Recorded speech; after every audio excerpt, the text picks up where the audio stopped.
आइए भक्तों, आज नवरात्र का पहला दिन है और इस दिन घट स्थापन के बाद माँ दुर्गा के प्रथम स्वरूप शैलपुत्री का पूजन, अर्चन और स्तवन किया जाता है।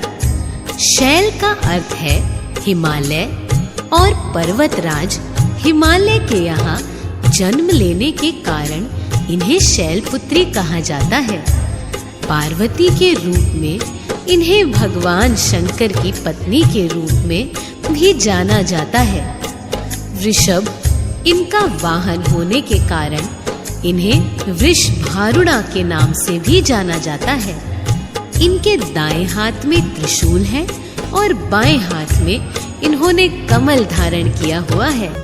या देवी सर्वभूतेषु मां शैलपुत्री रूपेण संस्थिता, नमस्तस्यै